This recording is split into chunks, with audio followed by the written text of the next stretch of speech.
അവിടെ പള്ളി പൊളിച്ചത് തെറ്റ്, നിയമവിരുദ്ധം. ഈ രാജ്യത്തെ നിയമ സംവിധാനങ്ങളെ ചോദ്യം ചെയ്ത ക്രിമിനൽ ആക്ടിവിറ്റിയാണ് പള്ളി പൊളിച്ചത്, തെറ്റ്. വിഗ്രഹം കൊണ്ടുവച്ചതോ 1950 അതും തെറ്റ്. പള്ളി ഉണ്ടായിരുന്നതിന് തെളിവുണ്ടോ? ഉണ്ട്. അമ്പലം ഉണ്ടായിരുന്നതിന് തെളിവുണ്ടോ? ഇല്ല.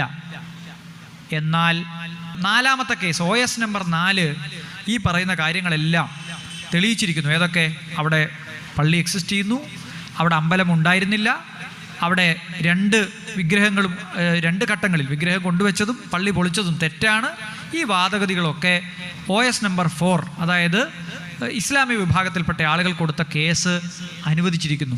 അനുവദിച്ചിട്ട് എന്താ? സാധാരണ കേസ് അനുവദിച്ചാൽ എന്ത് പറ്റും? വാദിക്ക് പറഞ്ഞ കാര്യങ്ങൾ കൊടുക്കും. അതുകൊണ്ട് വാദിക്ക് 5 ഏക്കർ സ്ഥലം എവിടെയെങ്കിലും രാമക്ഷേത്രം പണിയാൻ കേന്ദ്ര സർക്കാരിന് നിർദ്ദേശം എന്ന് മാത്രമല്ല, കേസ് തോറ്റ കക്ഷിക്ക് ആർട്ടിക്കിൾ 142 പ്രകാരം സുപ്രീം കോടതിയുടെ പ്രത്യേക